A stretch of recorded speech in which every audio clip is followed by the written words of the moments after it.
Hi guys, welcome back to my channel, and today I decided to share my thoughts on Mr. Iglesias with you guys. I only watched this sitcom over quarantine. Like, I watched season 1 and season 2 when quarantine started. So when season 3 came out, I was so excited. I was like, oh my god, something fun, something funny, something like, it's relaxing, it's good humor. So I was so excited, and I was just watching, and then suddenly out of nowhere Netflix started recommending a whole other show to me, and I'm like, hold on, what just happened? I did not binge that many episodes, did I? That was just like my thought process. And then I looked at it and it said episode 5, and I was just like, what?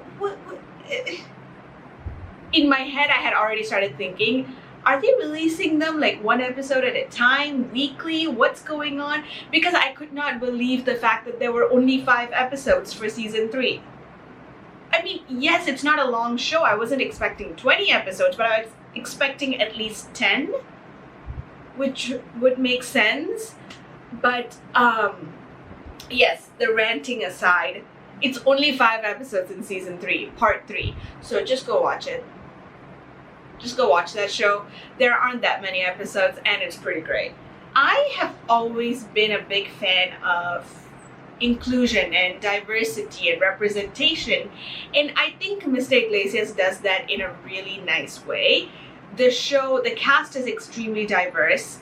The show tackles issues that is specific to minority communities, and I mean, I don't go out of my way to seek out Latino representation because, I don't really go out of my way to seek it out. But I mean, this is one of those shows that's right there and it's fun to watch.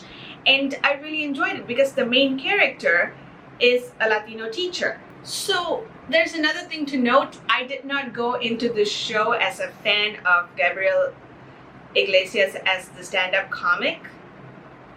I knew he was a comedian. I just, never checked out his shows or anything. I still haven't.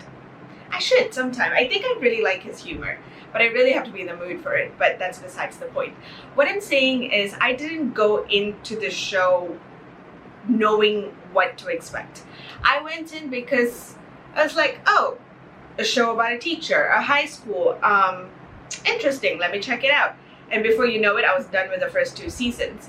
And I think what truly kept me going is that the show did not shy away from the real stuff. We have seen stories like this being told time and time again. Idealistic teachers and trying to save the students that have been left behind, those that have familial struggles, or those that just have maybe learning disorders, or they just, struggle with things. And we have seen these stories told. It's not a new story by any means. However, I think all those types of movies that I've been exposed to have always been a little bit too white savior for me. It has always been a white teacher trying to save these students from like low-income neighborhoods or whatever. What I really liked about the show was that in this show, the main character wasn't only trying to help these kids, but he was one of these kids like 20 years ago. I really like watching parts where Gabe looks at Mr. Hayward for advice, and Mr. Hayward's like, you've been doing this for 20 years. So it just shows a cycle of teachers being there for the students, and not to be stereotypical, but like Mr. Hayward's childhood couldn't have been easy either. He's an older black man. Like, I'm not, stereotyping, but I'm just saying that life wouldn't have been easy for him when he was in high school. So for him to have helped Gabe, and for Gabe to have helped all these kids, or to watch Gabe helping all these kids, was fascinating, and I really liked that. I also like the fact that that show has people of color in leadership positions, like the principal and the vice principal, and the principal is a woman. And there's all these weird power dynamics, but no one really undermines her because she's a woman. Paula, on the other hand, does other things that, makes people question her judgment, but it's never because she's a woman, and that's another thing that's pretty fabulous about this show. I think the show strikes a really good balance between family-friendly funny and adult humor, so that is really good for anyone that wants to watch it with their kids or whatever. Not that I'll truly understand. I watched the show with my cat. So the show opens showing us how schools maintain rankings, or how they, they like the outward appearance more so than actually helping each individual student. The system is not set up to help everyone.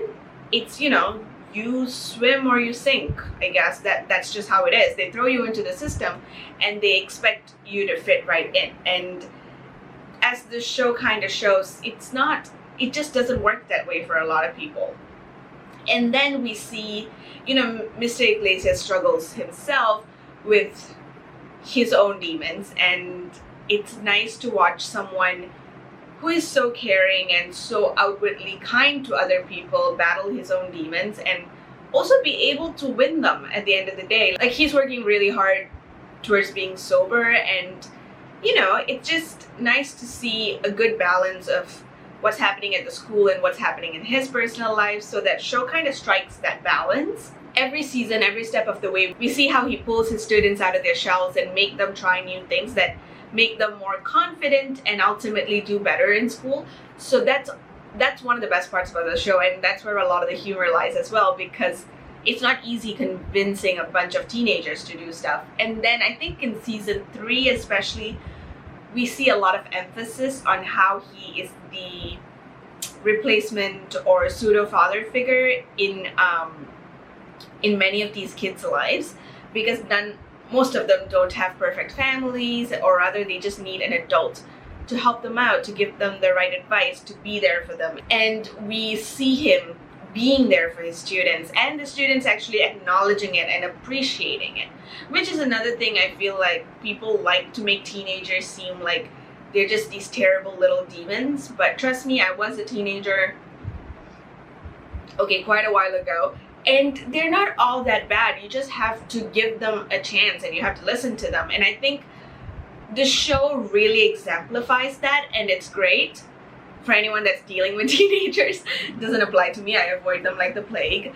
But I avoid anyone younger than me, for that matter. It's no bias towards teenagers. I think overall the show is just a really good, relaxing, fun watch, because we're living in a time where human interaction is so scarce, and it's just nice to watch a show where everyone's warm, friendly, and fuzzy with each other, and they actually put effort in being kind to each other, as irritating and annoying as they can be to each other. So the show really strikes a good balance on that front. While I'll never be able to relate to the kids that Mr. Iglesias calls as his kids, I think it's really nice when you have teachers that really get to know you and pay attention to you. And I understand that schools are generally understaffed and there aren't enough teachers, and teachers are not paid enough, and which makes it so much more difficult for teachers to actually pay attention to their students and get to know them one-on-one. But